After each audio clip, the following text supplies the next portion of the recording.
in order to truly understand what happened on September the 11th and the close relationship between the Bushes, the Bin Ladens, and the rest of the Saudi elite, you have to go back about 25 years and south a couple of thousand kilometers to Houston, Texas, where in the mid-1970s George W. Bush was a young man just trying to learn the ropes in his family's two businesses, politics and oil. George Sr. struck it rich in oil, became a congressman, then director of the Central Intelligence Agency, where it's said he first won the friendship of the Saudi royal family by arranging CIA training for their palace guards. And George Jr. was trying to follow in his father's footsteps. A Harvard business grad, he dabbled in politics and the Texas Air National Guard.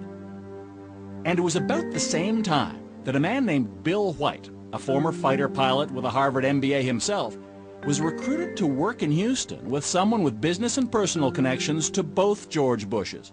His name was Jim Bath. This fellow, James R. Bath, needed someone to run a series of real estate companies that would be grub-staked by not only the political families but also by some foreign nationals, the Saudis. And so I came down on an interview and met Jim. They opened an office in downtown Houston where Bill White became Jim Bath's partner and confidant. But White says Bath spent most of his time dealing with his foreign partners, a wealthy Saudi family, the Bin Ladens. He also ran a company in the same building called Bush Laden and Associates, which Jim explained was a procurement company for the Saudis. He bought a bank for them, he bought an airport for them, he started an airline for them, among other ventures in Houston, Texas. Now at that point, had you ever heard the name Bin Laden? No, I had not. Meant nothing to you? Meant nothing to me. But in Saudi Arabia, the Bin Laden's name meant a great deal indeed. They owned one of the largest Saudi construction companies. They were advisors to the royal family. They were the second richest family next to the royals, with billions of dollars to invest abroad in places like Houston, where the Bush family lived. They moved into this estate in one of Houston's finest neighborhoods. A Bin Laden brother named Salam Bin Laden and a brother-in-law, Khalid bin Mahfouz. Mahfouz was also one of the Saudi royal family's bankers. So is it fair to say that when the Bin Laden group establishes an office in Houston, the presence of the Bush family at that point had a lot to do with it? Oh, absolutely. I think that was essential, the essential element. And I don't think any of those dollars would have come into the United States or any of those assets been purchased had not there been this quid pro quo relationship with the Bush family. While the Bin Ladens built their ties to Texas, back home in Saudi Arabia they were making another kind of foreign investment. In 1979, the Soviet Union occupied Afghanistan. The Saudi royal family wanted to build a Muslim army known as the Mujahideen to defend Islam and force the Russians out. They turned to their trusted advisors, the Bin Ladens, who offered up a lanky 21-year-old named Osama. The man who personally chose Osama bin Laden to build that army would also become his mentor, Saudi Prince Turki Al Faisal. Last year on British television, he reminisced about the young bin Laden. In those days, he was a young man who had committed himself to helping the Afghan Mujahideen liberate themselves from the Soviet occupation of Afghanistan. And he was doing a lot of good. He was bringing support and aid to the Mujahideen. Meanwhile, back in Houston, the Bush family was also on the move. George Sr. was about to become vice president, and his son made a career decision too. By the late 70s, George W. Bush was setting out on his own. He established an oil exploration company that he called Arbusto, a Spanish word that loosely translated means bush. But before Arbusto could find oil, it needed to find some money, operating capital. And apparently George Bush knew where to look. Well, Bath had told me that he had used Saudi money to fund George Bush Jr.'s foray into the energy business. This is the Arbusto Corporation? Yes, the Arbusto partnerships. As Bath's partner, Bill White, says he had access to information about the financial dealings between the Bin Laden family and George W. Bush. He later obtained Bath's personal financial statements when the two had a falling out and became involved in litigation. On schedules that show his partnership interests, he shows a personal partnership interest of $25,000 invested in Arbusto 79 and another $25,000 investment in Bush 80. But according to White, that share was only Bath's commission for investing the bin Laden's money with Bush.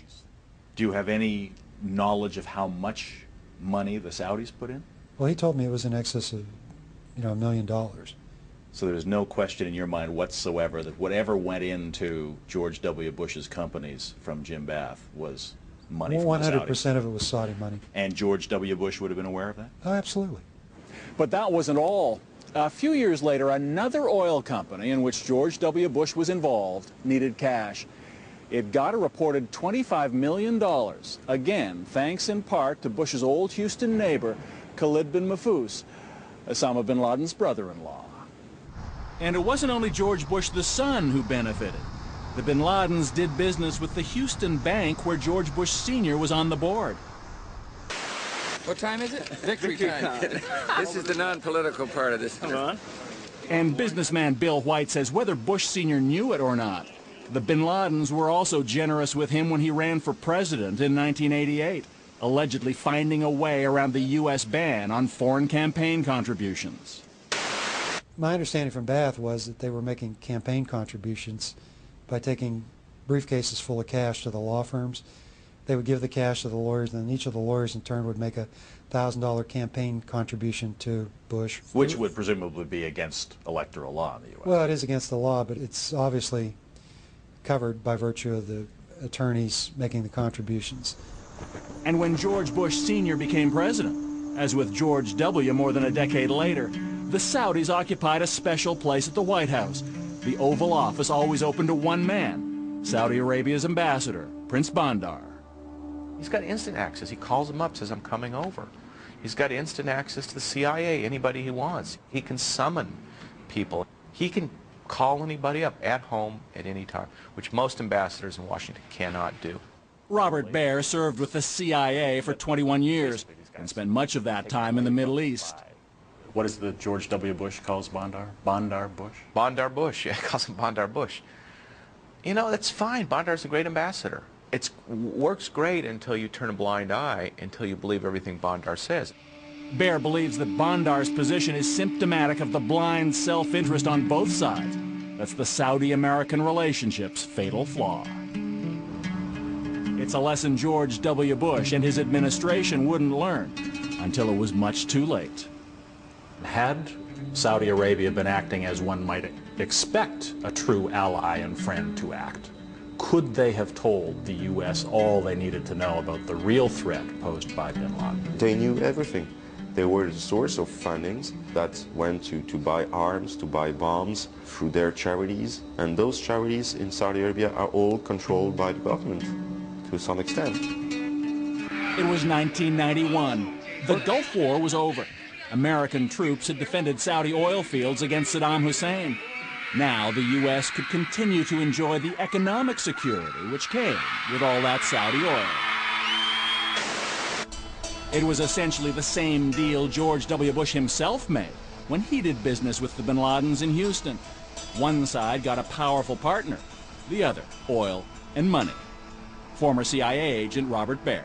The United States depends upon Saudi Arabia for its oil production. Saudi Arabia also recycles all the money it makes off oil in the United States and puts trillions of dollars in our banks. It pays for presidential libraries, anything you can imagine. And the Clinton White House wasn't immune to Saudi charm either. It was difficult not to give the benefit of the doubt to the biggest buyer of American military hardware with the deepest pockets in the stock market, not to mention the world's largest oil reserves. Which is why after George Bush Sr. left office and became a senior advisor to the powerful international investment firm, the Carlyle Group, he paid a number of visits on their behalf to his good friends, the Saudi royal family and the bin Ladens. A very nice reunion with friends. I'm very pleased to see you. They soon became Carlyle clients. Incredibly, on September 11th, Bush and the head of the bin Laden family would be at the same Carlyle Group meeting in Washington, just a few miles from where Osama bin Laden's hijackers would attack the Pentagon.